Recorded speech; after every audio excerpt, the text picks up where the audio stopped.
హిందూపురంలో కాల్పులు కలకలం సృష్టిస్తూ ఉన్నాయి. సిఐ కానిస్టేబుల్ పై కత్తితో రౌడీ షీటర్ దాడి చేస్తున్నట్లుగా తెలుస్తోంది. ఆత్మరక్షణలో భాగంగా రౌడీ షీటర్ పై కాల్పులు జరిపారు పోలీసులు. కాల్పుల్లో రౌడీ షీటర్ నాగేంద్రకు గాయాలైనట్లుగా కూడా తెలుస్తోంది. ఈ కేసులో నాగేంద్ర ప్రధాన నిందితుడిగా ఉన్నాడు. పట్టుకునేందుకు వచ్చిన పోలీసులపై తిరుగుబాటు చేశాడు.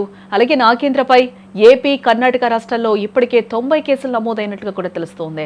శ్రీ సత్యసాయి జిల్లా హిందూపురాన్ని కాల్పుల కలకలం భయాందోళనకు గురి చేసిందని కూడా చెప్పుకోవచ్చు. హిందూపురానికి చెందిన సిఐ కానిస్టేబుల్ పై హత్యాయత్నం జరిగింది. పట్టణంలోని పోలీస్ స్టేషన్లో పనిచేస్తున్న సిఐ ఆంజనేయులు అలాగే కానిస్టేబుల్ రవిపై మోస్ట్ వాంటెడ్ క్రిమినల్ నాగేంద్ర కత్తితో దాడికి పాల్పడ్డాడు. ఆత్మరక్షణలో భాగంగా నిందితుడి కాలిపై సిఐ కాల్పులు జరిపినట్లుగా తెలుస్తోంది. దీంతో అతడికి తీవ్ర గాయాలయ్యాయి. చిలమత్తూరు మండలం ఎర్రకొండ అటవీ ప్రాంతంలో ఈ ఘటన చోటు చేసుకుంది. గాయపడిన సిఐ కానిస్టేబుల్తో పాటు నిందితుడిని హిందూపురంలోని ఓ ఆసుపత్రికి తరలించి చికిత్స అందిస్తున్నట్లుగా కూడా సమాచారం అందుతోంది. గతంలో హిందూపురంలో జరిగిన అత్తాకోడళ్లపై గ్యాంగ్ రేప్ కేసులో నాగేంద్ర ప్రధాన నిందితుడిగా ఉన్నట్లుగా తెలుస్తోంది. ఈ క్రమంలో నాగేంద్ర కోసం కానిస్టేబుల్ రవితో పాటు సిఐ ఆంజనేయులు కూడా అక్కడికి చేరుకున్నారు.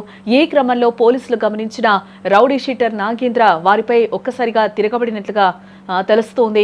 ఈ క్రమంలో పోలీసులు కత్తితో దాడికి పాల్పడ్డారు. పరిస్థితి అదుపు తప్పడంతో ఆత్మరక్షణలో భాగంగా రౌడీ షీటర్ నాగేంద్రపై సిఐ కాల్పులు జరిపాడు.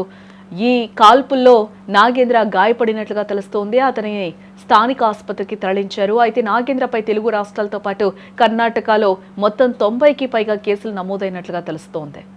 మోస్ట్ వాంటెడ్ క్రిమినల్ చాలా రోజుల తర్వాత దొంగతనాలు జరుగుతున్నాయి.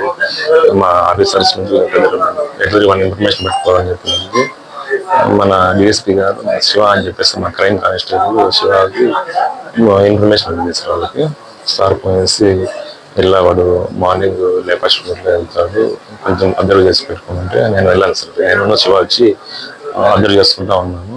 మార్నింగ్ 5 అట్లా బయలుదేరి వెళ్తున్నాము. అంటే వాడు మాస్క్ పెట్టుకొని హెల్మెట్ పెట్టుకొని జర్కింగ్ వేసుకొని మన 2 వీలర్లో పోతున్నాడు. సరే వీడియో ఉంటాడు అని చెప్పి మన ఆకారం అవి చూసి వీడియో అని చెప్పి మనం ఫాలో అవుతున్నాము. చిలమత్తూరు ఎస్ఐ గారికి ఫోన్ చేస్తున్నాము. వీళ్ళ మేము ఫాలో అవుతున్నాం సార్, మేము ఇద్దరే ఉన్నాము, మేము ఇద్దరు నెక్స్ట్ సుబ్బు అని చెప్పేసి ఉన్నారు. ముగ్గురు కలిసి వెళ్తున్నాం సార్. సుబ్బు నాని కోసం నేను శివ ఇద్దరు బైక్లో వెళ్తున్నాం. సరే మేము వస్తున్నాం సార్, ఇట్లా మరి అబ్జర్వ్ చేసుకుంటే విజిబుల్లో వస్తున్నాము, మీరు ఆపోజిట్ వస్తే బాగుంటుంది సార్ అంటే సరే నేను వస్తాను ఆపోజిట్ అని చెప్పేసి చిలమత్తూరు ఎస్ఐ గారు సార్ మేము లేపాస్ట్ 12 దాటిన తర్వాత కొద్దిగా ముందుకు పోయిన తర్వాత విజిబుల్ అయ్యాను. మరి వాడిని విజిబుల్ చేసుకుని వాడిని అబ్జర్వ్ చేసుకుంటూ పోతా ఉన్నాం. దగ్గరకు వచ్చిన తర్వాత మనం దాటిన తర్వాత మన చిలమత్తూరు ఎస్ఐ గారి వెహికల్ వచ్చింది, బొలెరో వచ్చింది. చూసి వాడు పట్టేసుకుంటారు టర్నింగ్ కాదు సార్, గుడి నుంచి కొంచెం ముందుకు పోతే హిల్ మాదిరి వస్తుంది కదా, హిల్ ఉంది కదా, అక్కడికి వస్తానంటే వాడు బండి సైడ్కి పడేస్తే గుట్ట మీదకి ఎక్కి ఒకడే సార్, ఒకడే ఉన్నాడు. ఆ గుట్ట మీదకి ఎక్కాడు అనమాట. ఎక్కుతానంటే వీళ్ళు బండి దిగే లోపల లేట్ అవుతుందని చెప్పేసి వీళ్ళు బండి వదులుతున్నాడు. నేను వెనక పక్క వచ్చి అంటే తీసి బండి వెంట పైకి ఎక్కాను. చూద్దాం ఎక్కడ పోతున్నాడు మూమెంట్ అని చెప్పి